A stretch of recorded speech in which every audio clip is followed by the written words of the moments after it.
And we welcome you to Power Rankings, presented by the long-lasting power of Energizer. Still going.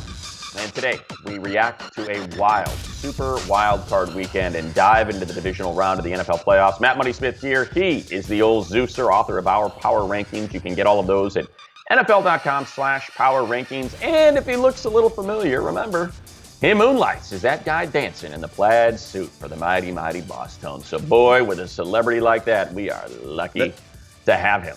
That's just the impression that I get. Oh, well done. Well played.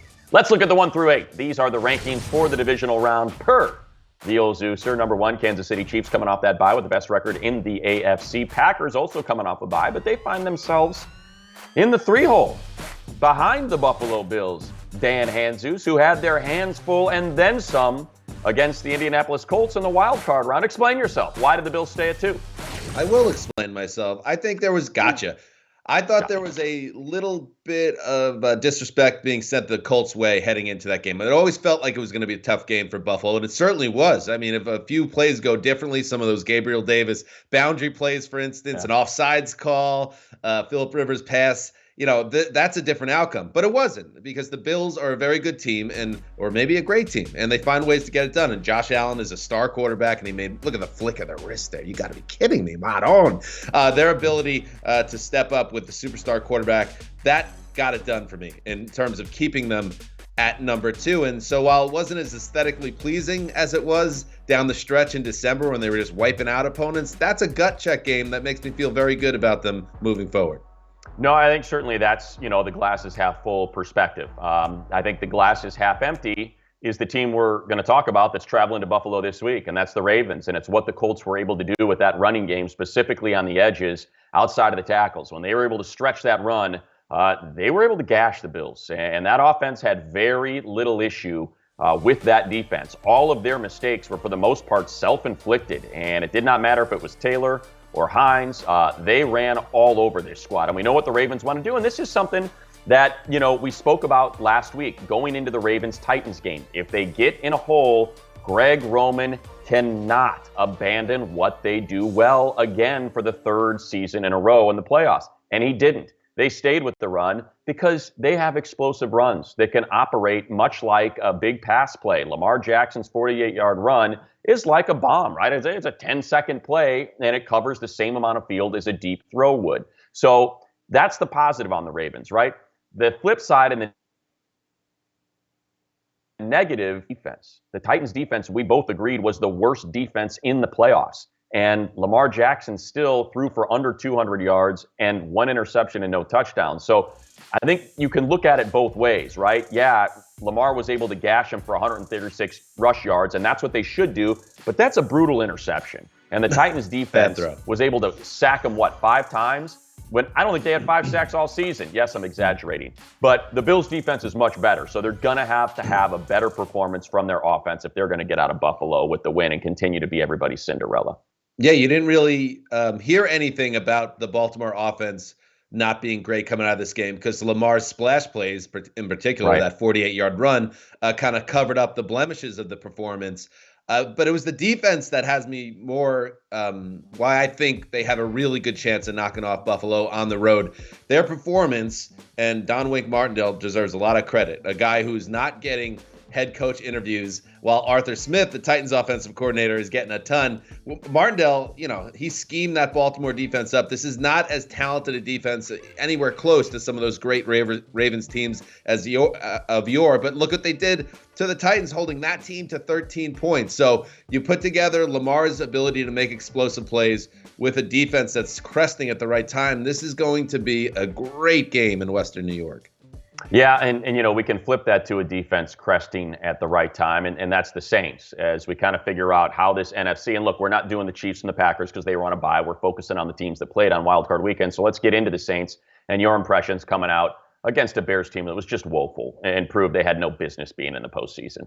I know it's not a great sign for the idea of having 7 playoff teams when that Bears team causes you to be nodding off in the middle of the playoffs. But, the Saints, they took care of business. That's about all I can really say about that game. It wasn't the cakewalk many expected it to be, but still they got it done.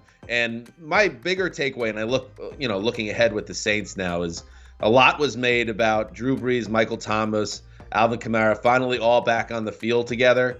But it's time to officially recalibrate expectations of a Drew Brees-led Saints attack. It's just never going to be the team it used to be, putting up 30, 40 points on the regular. You need that defense to be special, but they have that ability. We've seen it all season long. That is the engine of this defense with Kamara, and I expect to see more of that this week against Tampa. Yeah, and I'll take that to the other sideline then and focus on the Bucs and say I think, look, it's the most impressive team, I think, over the last few weeks. You know, them and the Bills, right, are going to be trading punches for that title. Does that win you anything? No. But I think there is something to playing your best football right now heading into the divisional round. And you look at the last 5 games, including the playoff game for Tom Brady, and he has looked like oh, you know what? This guy's pretty good for being 43. He looks like peak Tom Brady. The weapons with which he has to work. Gronkowski didn't even catch a pass. Instead, he was just awesome and dominant in the blocking game with that offensive line. This was the best defensive line they were going to face in the playoffs. Brady, was Tom Brady, in which he gets rid of the ball, not in 2.5 seconds, but in about 7/10 of a second. So you're not even going to get to him.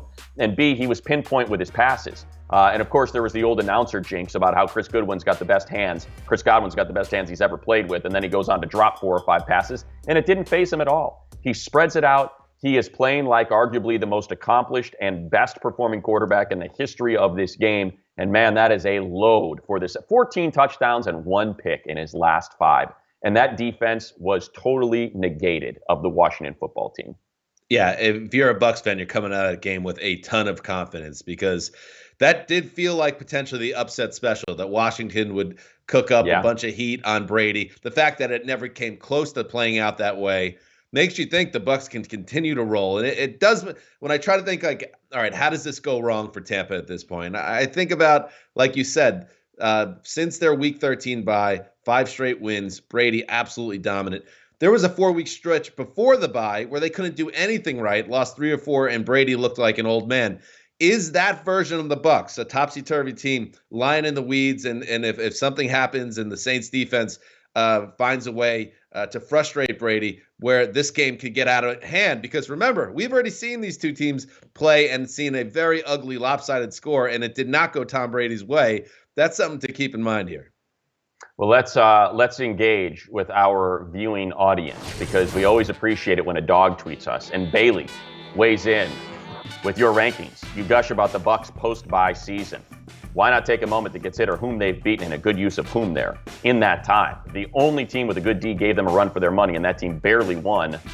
A bad division, and I guess, give you an opportunity here, but Dan, I would just reply to that with, they negated that D. Taylor Heineke is the one that really kept the Washington football team in that game with just an unbelievable performance in his debut for that offense to trade punches with Brady. I think if we would have seen those warts reemerge, it would have emerged in that game against that defensive front. Absolutely. And Ronald Jones not in the mix. You're doing this with Leonard Fournette as the guy that's the rushing threat. And I feel like we're burying the lead here. Dogs, their brains are smaller. They don't even have thumbs. That animal tweeted at us. Like, what? That should be the only thing we're talking about for the rest of this program. But you know what? Alas, we have to move on because the Browns fans demand it. They get out of Pittsburgh with their, you know what? They have voice to text now. Maybe his owner was able to hit that. The dog says a few things. I think dogs can talk these days. Evolution is remarkable.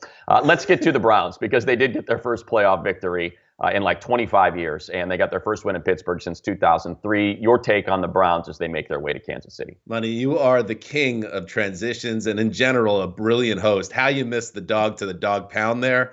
I don't know, man. That's something I wasn't expecting. Yes, what a fun Sunday night it was for the Browns and all Browns fans, where like all the years of frustration melting away against, of all teams, the Steelers at Heinz Field. What a moment. So good for the Browns, good for Mark Sessler and all those long-suffering Browns fans. You have to really love what they did. Now, what does that mean going forward, though? Is this a team that's able to keep it going? Well, they're playing with house money now. Money. Thanks, Dan, for the house money toss to me. I would, I'll kind of be nice here because we're going to get to the Browns-Chiefs matchup a little bit later in the show. I'll just say, enjoy it, Cleveland. Enjoy this moment. I mean, really, really. Oh. Enjoy it. Up next, we regale the dominant Rams defensive performance up in Seattle. We flip it forward to find out if, in fact, defense travels when it travels to 20-degree weather at Lambeau Field. Omar Ruiz going to join us to talk Rams next.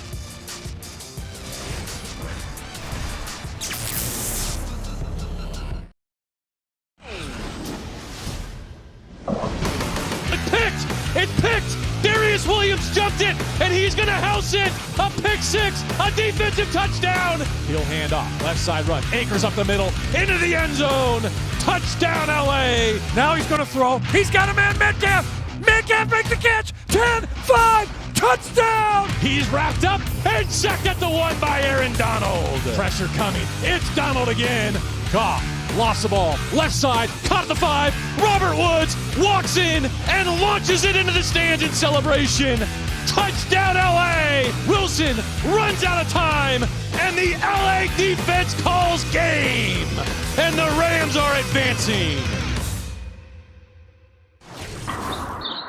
Back here on Power Rankings, presented by Energizer, we bring in our Omar Ruiz. His big brain is armed with a master's degree from Syracuse. Plus, he can recite every line uttered by C. Thomas Howell in the fine feature film Side Out. But most importantly for this conversation, he covers the Rams here at NFL Network. We saw the Jared Goff touchdown pass, Omar. It was clear he could play. He could throw the ball. He had to play the majority of the game. But Sean McVay opted to start John Wolford. What went into that decision, and where is the Rams offense today as we make our way toward Lambeau in the divisional round? Yeah, it seemed money that last week Sean McVay wanted to make a decision on his quarterback early in the week and go with that game plan. And certainly John Wolford's health early last week was a whole heck of a lot better than Jared Goff had he been 8 days removed at that point from that thumb surgery. So that's the decision that they went with. I was surprised that Goff was able to play and not start, serving as that emergency quarterback, and he obviously proved that he could play, throwing that touchdown pass to Robert Woods. Now, was he 100%? No. Was he pain-free? Yes. And so now I think the bigger rising move is that Sean McVay has yet to name a starting quarterback for next week, even though Jared Goff proved he can play adequately, especially with John Wolford having that stinger injury. It serves as a big, another situation where they're going to take this all the way cloak and dagger to the end of this week.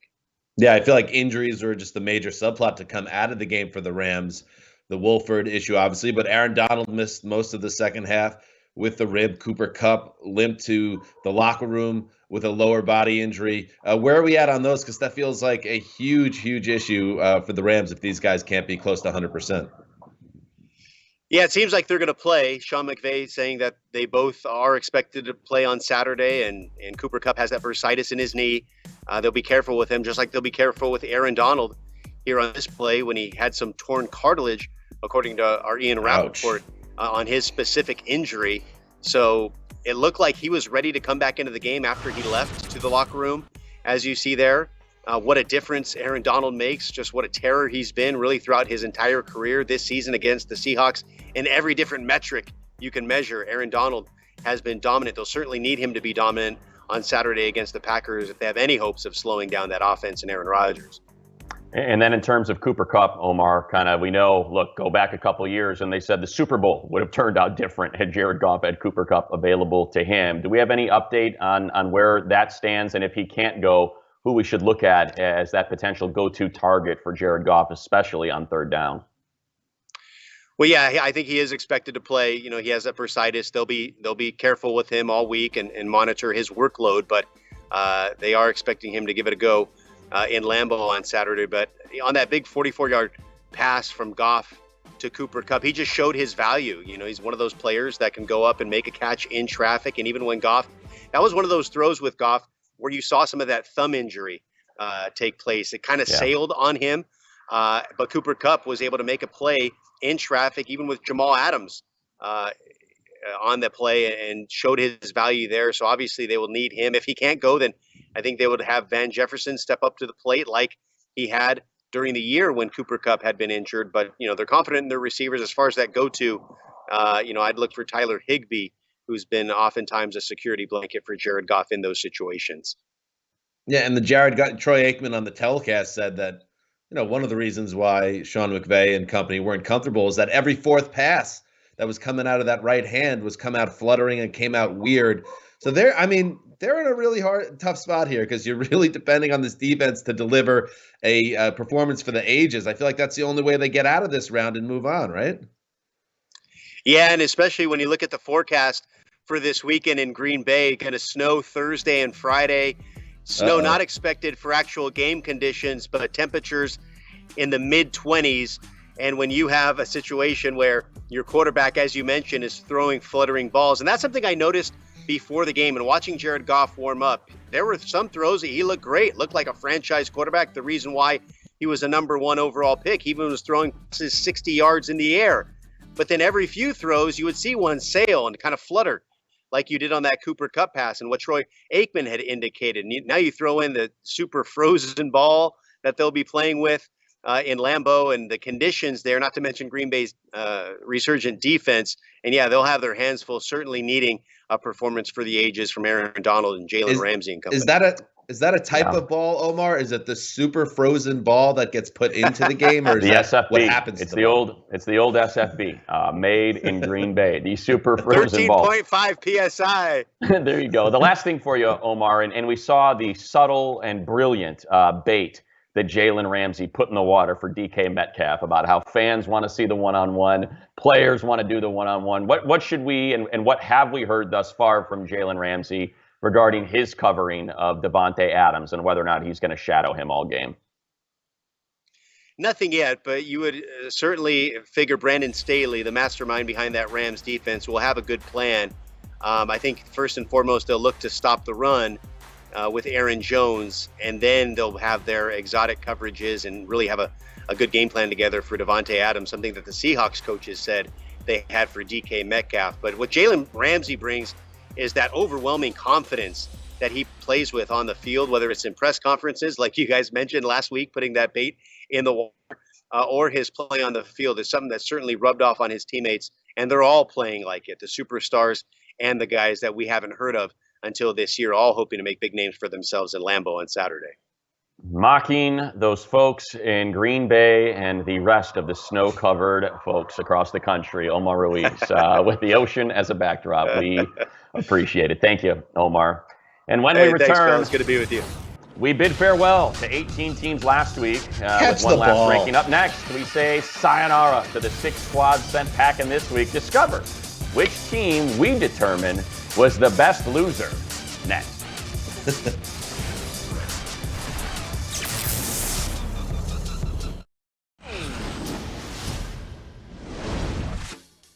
All right, back on Power Rankings presented by the long-lasting power of Energizer. Here we go, the 6 teams that were bounced on Super Wild Card Weekend, and these are Dan Hanzus, the old Zeusers rankings of how he would slot each of the teams that are no longer playing and no longer chasing that Lombardi Trophy dream.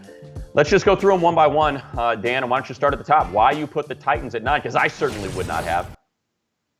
Yeah, I mean, it's just disappointing if you're a Titans fan because all season, bozos like me said, you know what, they're going to get picked off in the playoffs eventually because that defense is going to let them down. And it's going to be, well, what happens against Baltimore? The defense plays well, holds Lamar Jackson and company to 20 points, and it's the offense that doesn't get it done. And Derrick Henry, 40 yards on 18 carries. Tannehill misses an open A.J. Brown on this fateful last throw and throws into coverage for an interception. Just a deeply disappointing performance by a great offense.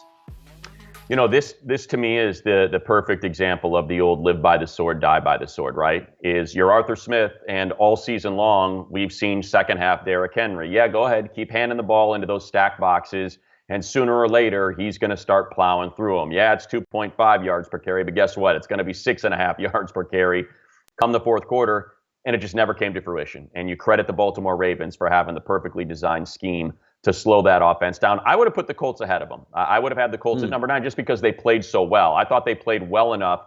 Actually, to some degree, I thought they played better than the Bills. I mean, it was lack of execution It was missed field goals. It was dropped passes, specifically easy drop passes. I'm not talking about that one to Pittman that was a little bit overthrown. I still think he should have come down with it. But, I mean, easy passes from Jonathan Taylor, from Nyheim Hines that would have set up 3rd and 1s or got you first downs instead of 3rd and 10s that let this team down offensively. I thought Phillip Rivers played great in this game and really had played great closing out this season. And it will be interesting moving forward what the Colts choose to do with him, because you certainly heard all the players. They were making their pitch for Phillip Rivers to return. Yeah, and Anthony Costanzo, the left tackle, is retiring, we've learned. So that's a big hole they need to fill. You know, I'll push back a little bit. The Phillip Rivers, you got to make that throw to Michael Pittman, though. That's the type of stuff with Phil Rivers, as great as he's been, and he was very good in this game. Those throws are what separates him from the type of legendary quarterbacks that get it done when it counts most. A little pushback there, Money. Just a little. Okay, that's fine. I'll take it. Little bit earlier, little bit better. I got you. How about the Seahawks? Speaking of disappointing offenses, so strange. This is one of the weirdest teams I could remember in terms of the trajectory of the season. In the first half of the year, it was the let Russ cook era. Brian Schottenheimer, everything he did worked like gangbusters. And then the defense, after having a horrendous first half, puts it together in the back half of the season. The downward trajectory of the offense exactly started when the defense started to rise. So this team was never special because of it, because the two sides never got on the same page. So odd. And that's a tough way for the season to end. Yeah, I think for all that said, Russell Wilson can cover up all of your blemishes. Well, when you have an interior line that's leaky and Aaron Donald's on the other side, that ain't happening. And I think we've also seen a decline in their run production, right? So to me, it's clear that you got to have one hand washing the other for Wilson to be exceptional. And that means they got to get that dominant run game back. And the whole let Russ cook thing, just throw it out the window, because defenses were able to figure it out. And that's why that offense was thwarted. I'll go with the Washington football team, Dan. And again, this is a team I think I would have put a little bit higher, because they have an identity moving forward, and it's that defensive line. And again, I credit Tom Brady for just getting rid of the ball quick. That offensive line, their tight ends, for being able to bottle it up. But you have that as your foundation moving forward. And I'm not saying that Taylor Heineke is the answer, but I think it speaks to their coaching, right? And you have a plan that you were able, against one of the best defenses in the NFC, to get a guy that should have been earning his math degree at Old Dominion out there to have one of the best quarterbacking performances of the playoffs when the other team didn't have any film on him. To me, that's a testament of coaching. And I do like what Ron Rivera and company have in place moving forward. So I probably would have had them slotted a little bit higher because A, they played a great game, and B, I thought coaching-wise, they did a great job. That is a 10-loss team, though, Money. I mean, how much higher do we want them in the power rankings? Well, as you said, you want to look at the standings. Go ahead and look at the standings. Yeah? This is power rankings, all right? You got me. Gotcha with your own words. Let's wrap it up with the Bears.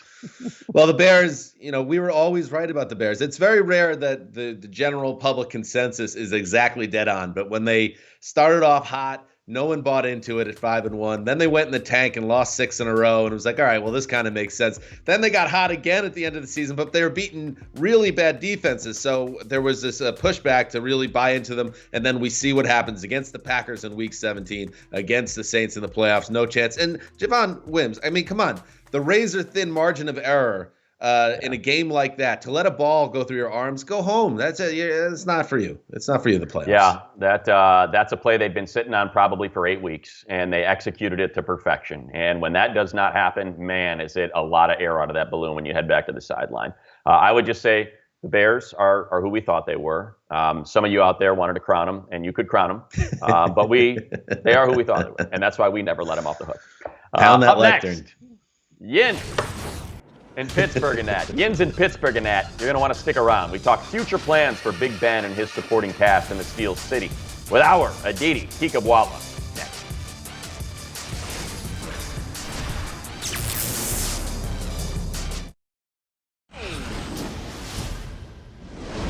Roethlisberger's in the gun. High snap. It's over his head. It rolls into the end zone, and Cleveland is recovered. Cleveland has scored a touchdown. First and 10, Ben in the shotgun, throws a pick, intercepted, picked up by Tucky. Roethlisberger has just been intercepted for the 4th time tonight. There's your dagger. Back on Power Rankings, it's everyone's favorite restaurateur/reporter just sold her 2-minute grill chain of restaurants to open more of her Rise and Grind coffee shops. Covering the AFC North for us here on NFL Network, it is Aditi Kinkhabwala. Aditi, we just watched Ben and a series of miscues. The enduring image, him sitting alone on that bench after the game. Do you think we watched Ben Roethlisberger's last NFL football game? I do not, simply because nobody walks away from $20 million. And the competitor that Roethlisberger is, I don't think he wants to leave on that note. I think that Roethlisberger still believes that he has plenty of football left in him. And there is not one member of the Steelers organization from ownership on down who is going to tell Roethlisberger that he is done. I think that it's a fair, his response, let's be honest, guys, I don't mean to be blithe about this. He did say that he's going to need to think about it and step away. You see the emotion right there. It has been reported that Maurkice Pouncey, who also seemed to be on the tail end, is indeed very, very heavily pondering retirement. And Roethlisberger has often said he will play as long as his line plays. He is incredibly tight to his center right there. And so there's been some speculation there that Roethlisberger isn't necessarily crying for himself, but that those tears are for this end of an era with Maurkice Pouncey. But again, I think Roethlisberger needs some remove. This has been very, very fresh, and he will get to make his own decision. I just have a hard time seeing him walking away from $20 million. Aditi, they are words that will live on in infamy. The Browns is the Browns, Juju Smith-Schuster, and everything that played out with that game. You've been covering this team for years. How much does this rock the foundation of the organization, the way things transpired on Sunday night, and now spinning forward and trying to figure out what comes next for the Pittsburgh Steelers? Do you think this team is going to view that as an aberration and a weird game that went sideways, or as a sign that they need to make major changes to keep the Browns from passing them by with the rest of the AFC North? Dan, does this really feel that different to you? I mean, let's be honest. Let's go back to the last time that the Steelers hosted a playoff game. It was the Jacksonville Jaguars. What happened prior to that game? Mike Tomlin goes on television and is talking about facing the Patriots again in the AFC title game. Le'Veon Bell is on social media talking about 2 consecutive rematches because the Steelers had played both the Jaguars and the Patriots in the regular season. Mike Mitchell is screaming into the Jaguars locker room. And then what happens? The Jaguars come in, they get a big lead, and they upset the Steelers. So this time around, Juju Smith-Schuster is sitting here saying, the Browns have a couple good players, and no, these Browns don't seem any different. And Mike Tomlin is saying the Bills are coming due at the end of the week. And what happens? The Browns come in, they go up big, and they upset the Steelers. I sort of noted this yesterday to a few people that are here in town, here in Pittsburgh. When Doug Peterson was fired yesterday, he has won a Super Bowl more recently than Mike Tomlin has won a playoff game. Just let that sink in for a minute. Yeah. So when you sit here and you talk about rocking the foundation, what foundation are we talking about? Are we talking about a foundation from 10 years ago? And again, in this city, people love, I'm sorry, I'm cutting you off, Matt, but people love talking about how Mike Tomlin has this tremendous regular season record and that the Steelers are this pinnacle of consistency in the regular season. When was the last time that the Lombardi Trophy was handed out for regular season success? Yeah, it's a great Anybody? point, and I think it begs the question of is Mike Tomlin, is he bulletproof? Is he in the good graces? Because he certainly is celebrated as one of the best coaches in the league. But as you said, it's all about postseason and Lombardi's in Pittsburgh. They don't care. They're challenging the 49ers and the Patriots and those teams at the top, the elite of the elite, for the most Lombardis ever. And if you can't win a playoff game, I would assume that should suggest that your job is in a bit of peril, but it certainly does not feel that way from the outside. What does it feel like in Pittsburgh? Well, not in this city, because again, for almost all of us, and I'm sure that you would say this about your own families, your best trait is sometimes your worst trait. And the Pittsburgh Steelers are one of the single most loyal organizations on the planet, which is a wonderful testament to that, but also is sometimes to their detriment. And let me be clear, I'm not sitting here and saying that Mike Tomlin should lose his job. Not by any means am I saying that. I am not saying that he is not a good coach. But when you talk about needing certain tweaks, again, and maybe this is where I sound very old school. I don't believe that you are motivated by another team quote unquote disrespecting you. I don't think the Ravens played any harder because the Titans had jumped on their logo. I don't think that the Steelers lose because Juju Smith-Schuster is dancing on somebody's logo or saying the Browns are no different. But Dan, it's still like, show some class, right? Like, respect your opponent. Whoever your opponent is, just respect your opponent. Isn't that what the Pittsburgh Steelers are supposed to stand for? Is respect and class and thoughtfulness? Yeah, and then you wonder about Juju Smith-Schuster, where he stands. By the way, to your point of loyalty, 3 head coaches in Pittsburgh since 1969. What else needs to be said there? Yeah, so when you now spin forward to the 2021 season, Juju's entering free agency. You mentioned Pouncey. He's up in the air. Any other big kind of changes on the horizon that you see roster-wise? Well, I think the offensive line has to be completely rebuilt. My guess is that left tackle Al Villanueva, who also doesn't have a contract, is probably headed towards retirement as well. You see what's going on with Pouncey. The line clearly didn't get it done, and there was no run game. James Conner, as we just looked at, he is a free agent as well. He can command more money elsewhere. This has been an issue. You know, Mike Tomlin has openly talked about his team's lack of physicality and its inability to run the ball for a good chunk of this season. We saw on both sides of the ball, the way that the Browns were able to essentially push around the Steelers. That's something that needs to be rebuilt. You talk about the Steelers defense. Well, just about every single assistant coach, his contract is up and has not been renewed. On top of that, you've got Cam Sutton and Mike Hilton in their secondary who've been very key. They're up. You have salary cap messes, especially Ben Roethlisberger taking up so much of the cap. So there's a lot. Guys, a lot that's going to happen here, a lot of change coming up for sure. Well, great insight, great observations, and certainly tremendous analysis. We always get it when we bring Aditi on, especially with her busy schedule, with all those rising grinds that are opening up all over the greater Pittsburgh area. Busy. If only. Yes, Aditi, we appreciate it. Thank you. All right, Thank you, gentlemen. Return confidence rankings. Which divisional round team will take the top spot? How certain are we the number ones coming off a bye are to advance? And what squad gets sent home in the Saints-Bucks battle? That's next.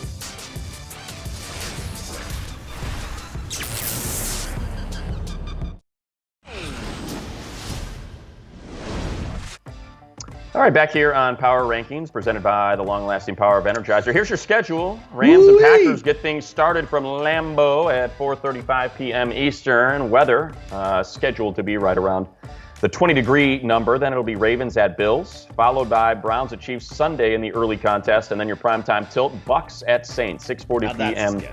Eastern. And that brings us to something we call confidence rankings, Dan Hanzus, the old Zeuser. Confidence we have as we pick a winner, Spalding. Is it confidence man? Like confident, like con man, or is this confidence? Where are we at? Confidence, I think, but I feel like I do have to add a man at the end of it because, look, I'm putting myself out there, right? Confidence I have in which team will emerge victorious in each of these divisional round contests. I even got my Matt Patricia pencil here as I did all the calculations. Simple math is what I was looking at. So here we go. With a 60% confidence ranking, I start with the Bucks. That's probably too high. I probably should have made it like 51 or 50.5% because I do think of all the games, this is the one of the slimmest margins. It could be a single turnover that will decide the outcome, but I'm going to go Bucks just because of how well, and particularly that number 81 right there, Antonio Brown is fit in. It just seems like Tom Brady has the answer to the test question. Whatever you throw at him, he's got it figured out over these last 5. Yes, and I worry that we're infringing on Cynthia Freeland's territory here with the numbers, but perhaps. I think it's a good number. This is not scientific or mathematical at all, but I still have this feeling that the Saints are overdue some good karma after what's happened in the last few Januaries, and I see them as they're the NFC. I think they're winning. They're going to the Super Bowl, so I got them in this game. I'm going to put them at 54% confidence. Okay, 54% Saints you. So wow, we are. That's quite the spread for us. Opposite sides of the spectrum. All right, I'm going to go number 3, the Bills. And I'm going to set that actually kind of low, I think, for a lot of folks. 65%. I just did not like the way that defense looked against the run of the Colts, especially on the edges. And we know that's what Greg Roman and the Ravens are going to look to do. Not to mention, boy, did that Ravens defense have the answers for that Titans offense that had been pretty darn dominant coming into that one. I mean, we thought A.J. Brown was borderline unguardable. He forced Arthur Smith to stick with the run and not take those shots and those one-on-ones just stack in the box. Now, obviously, it's going to be a much different approach this week, but Wink Martindale, probably the guy you want to lean on there. I still think, as you alluded to earlier, the Bills they were presented with a challenge and they were able to overcome that. And they passed, that particular obstacle, getting out when maybe they weren't at their best. So I still feel like the Bills come out, but it's going to be a tight one. Yeah, this one is the hardest game for me to pick of the weekend, and it's going to be a great game. So I have it right around 50%, maybe 51 to the Ravens. Ooh. But it's like it's hard to really look at this game and say, oh, one team clearly has the edge going into this. Although you do, and 65 is a big number. I'll quickly do tip of the cap to Josh Allen. I think you asked me which quarterback I'd rather have if it's a tight one. Allen's been nothing short of sensational this year, even though Lamar Jackson is our reigning MVP. All right, Packers, this is where it starts to get a little bit of a wider spread. I'm going 80% confidence with the Packers at home. Yeah, maybe it's going to be Jalen Ramsey locking up Davante Adams. Just not a lot of confidence, even though Sean McVay called a brilliant game plan. Cam Akers heavy, making sure he didn't get Jared Goff, putting that ball in trouble against the Seattle defense that had been playing pretty well. The Packers defense is playing well. Aaron Rodgers is not Russell Wilson. He's the MVP of the league this year, and I just think it's going to end up being too much for the Rams. I'm with you. What did Omar call it? The super frozen ball. And then you factor in, what's it like playing in Green Bay, Wisconsin with torn cartilage? The Aaron Donald situation sounds tricky. This should be the Packers game, I think. And then I'll wrap it up with my number one confidence ranking. 98.9% confident that the Chiefs will knock off the Browns. I appreciate what they did in Pittsburgh. They got staked to a 28-0 lead thanks to a ton of miscues. Now, look, they were part of that, but even just getting that 7-0 lead on a bad snap over the head of Roethlisberger, I think, relieved a lot of pressure from what the Browns were facing going into that one, and that ain't going to be the case with the Chiefs. All right. 2 quick points. Money, house money with the Browns. And also the Chiefs, those last 6 games of the regular season, every game decided by less than a touchdown. Maybe, just maybe, this is a closer game. Maybe. They were bored. They were bored. House money, money. All right, it's time for Power Moves, presented by Energizer, and we bring in our Venus of the Venn diagram, the premier predictive analyst in all the land, and with math as her co-pilot, don't you dare step to her declarations. It's Cynthia Freeland, along with her just-determined divisional round returns, and I believe today, Cynthia, we are looking at X factors that could tilt the outcomes of these 4 contests, and I believe we're starting in Green Bay. Yes, we are going to look at Jalen Ramsey in this matchup. Now, what I did was run a ton of simulations to see where are the areas that if the Rams were going to upset the Packers, they absolutely have to perform. And Ramsey stopping Davante Adams, figuring out this pass game, especially with Aaron Donald banged up, is a huge deal. That actually combines with Cam Akers on the ground. Because I don't know exactly what's going on at the quarterback position, I didn't exactly want to lead with that one, but ultimately it's the combination of the run game and stopping the pass that's going to determine this one.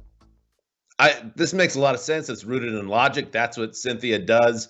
And you could see Jalen Ramsey having success against Davante Adams because Ramsey is that special. But what's made Aaron Rodgers the MVP is even with a cast of characters that's not high end, he still has found a way all year long. Robert Tonyan, Alan Lazard, MVS. I'm sure he'll do it again.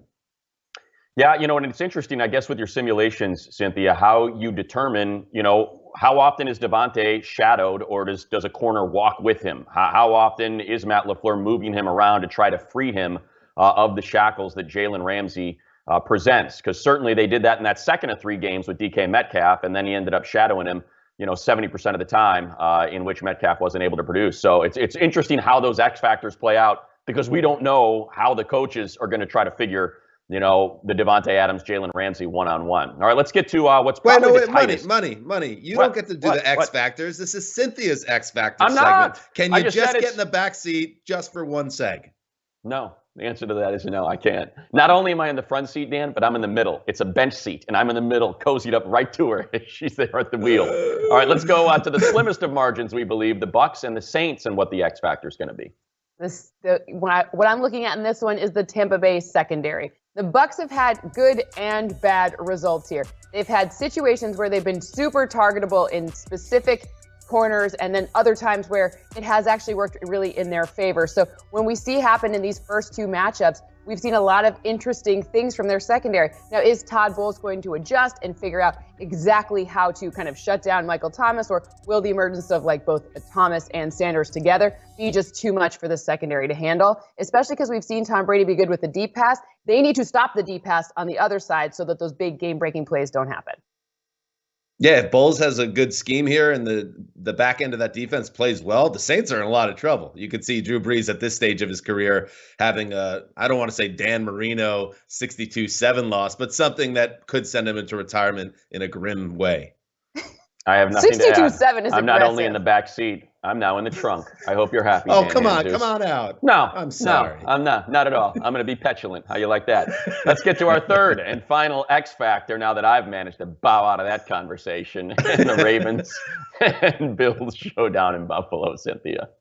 Yeah, so it's really about Lamar Jackson's ability to stay super efficient rushing outside the tackles. I say outside the tackles because we see these crazy scrambling, 48-yard rushing touchdown, but he really runs something like 70 yards on that entire play because he's just dancing around back there and just outspeeding everyone. We saw Buffalo get a little gashed with the run game last game, so this could be a potential one, especially for this week, where if he's averaging 11.5 yards per rush outside the tackles again, it's going to be a problem for Buffalo.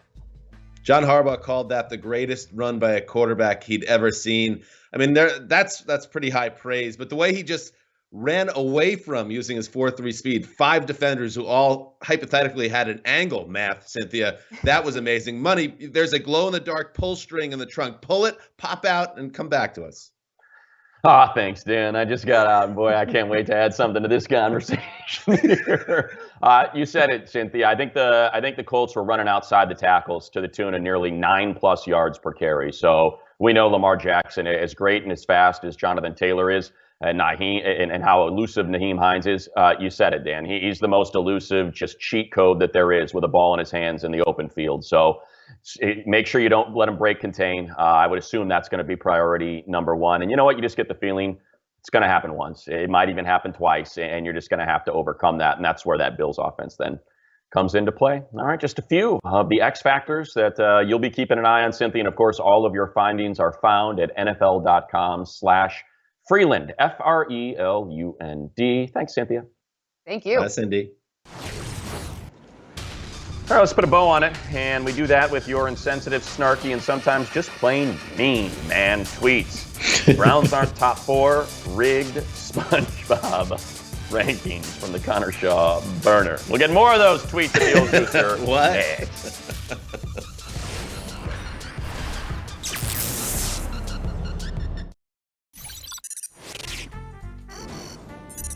All right, we always like to wrap with some constructive criticism. Blah, blah. Constructive criticism for our man, Dan Hanzus. What a tongue twister. Here we go, Gus Polanski. Packers at 3, seriously. Well, at Wisconsin head football coach, so I'm guessing he's thinking they should be at 2? I guess. I mean, calm down, but you have a avatar of John Candy, the legend, so I'll give you a pass on this one, Gus. All right, Ray J, who writes, invalid list, Bucks at least top 3. See, they're playing well. We're at the point now, Money, where everyone just thinks their team's going to win the Super Bowl, so everyone should be number 1. I get it, but that's kind of, I feel like we've entered this territory now.